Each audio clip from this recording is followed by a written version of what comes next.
नमस्कार दोस्तों, आप सबका स्वागत है मेरे इस YouTube चैनल डॉक्टर देवेंद्र सेना शो पर। दोस्तों, आज हमारा विषय रहेगा जिसके ऊपर हम डिस्कस करेंगे कि दुनिया में इतनी तेजी से जो कैंसर का एक्सप्लोजन हो रहा है, उसमें कहीं जो हम खाना पीने का सिस्टम बदला है, उसमें जो हम सिंथेटिक पनीर जिसका आजकल हम ज़्यादातर प्रयोग करने लगे हैं अनजाने में, वो भी इसमें क्या कंट्रीब्यूट करता है।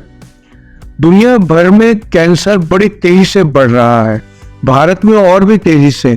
और वेस्टर्न मीडिया की कुछ ऑथेंटिक रिसोर्सेज के हिसाब से जो आज की डेट पे पूरे दुनिया भर में कैंसर की प्रेवलेंस है, 2050 में यानी कि आज से 26 साल बाद वो तकरीबन 75% बढ़ चुकी हो।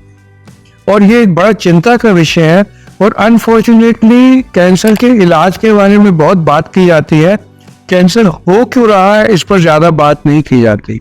और एक बात बड़ी इंपॉर्टेंट है, अगर आप एपिडेमियोलॉजिकल तरीके से ऑब्जर्वेशनल स्टडी से देखेंगे कि 1990 के बाद कैंसर बड़ी तेज़ी से बढ़ा है। और 1990 के बाद क्या क्या हुआ है, एक तो इंडिया में वाइट रेवोल्यूशन आया, दूध बदला गया, एक ग्रीन रेवोल्यूशन आया, जबकि फसलों की उगाई बड़ी तेज़ी से हुई ड्यू टू सर्टेन हमारे जो चेंजेस हुए हमारे खाद वगैरह में, हमारे खाना बनाने में।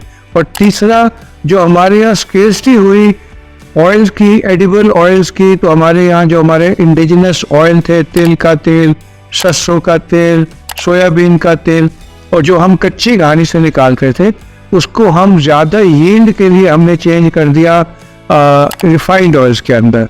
और ये एक कमर्शियल सेंस में ठीक था, बिकॉज सरसों के तेल की अगर वैसे यील्ड हमारे को 80% मिलती है, यानी कि 1 लीटर से 80% अगर हम बना सकते हैं इसको रिफाइंड ऑयल करके, तो कच्ची घानी के तरीके से हार्डली 150 ml बनता है, यानी कि इतना कम हो जाता है।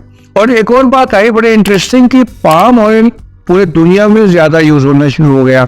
और कुछ स्टडीज बड़ी क्लियरली दिखाती है कि पाम ऑयल जो होता है इसमें एक ऐसा कॉन्स्टिट्यूएंट होता है जो मेटास्टेसिस का, अगर कैंसर सेल हो तो उनको बढ़ने में बड़ी तेज़ी से बढ़ने में मदद करता है। और कुछ स्टडीज ये भी कहती है कि ये कैंसर कॉजिंग भी हो सकता है। बट अनफॉर्चुनेटली पूरी दुनिया में बिकॉज ये एक बड़ा सस्ता ऑयल है, यूज़ होना शुरू हो गया है।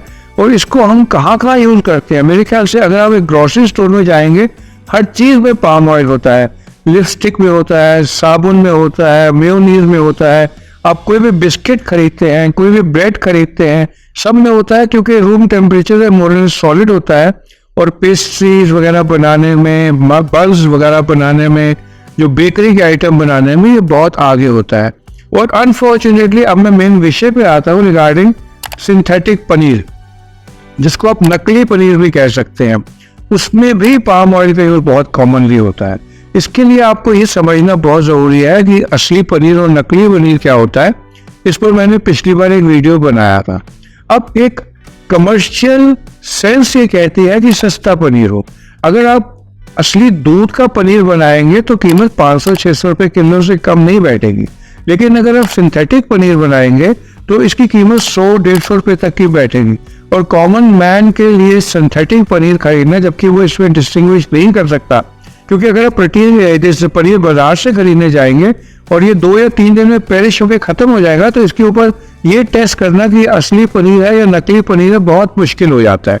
तो क्या करते हैं अनस्क्रैपेबल एलिमेंट, ये दूध के सारे अच्छे कॉन्स्टिट्यूएंट मलाई वगैरह निकाल देते हैं। जो सफ़ेद पानी बचता है उसमें बेकिंग पाउडर मिला देते हैं, उसमें अरारोट मिला देते हैं, उसको स्मूथ कंसिस्टेंसी देने के लिए उसमें पाम ऑयल मिला देते हैं, उसमें स्किम मिल्क मिला देते हैं। और कई लोग तो जो कि चाहते हैं कि इसकी लाइफ ज़्यादा लंबी हो, इसमें जो कि जहरीले आइटम हैं जो इसकी शेल्फ लाइफ बढ़ाते हैं, जैसे कि फॉर्मलिन है मिला देते हैं, सल्फ्यूरिक एसिड मिला देते हैं, इसकी शेप ठीक आए। तो इस तरीके से एक सिंथेटिक पनीर बाजार में बनता है जो बहुत कॉमनली बिकता है।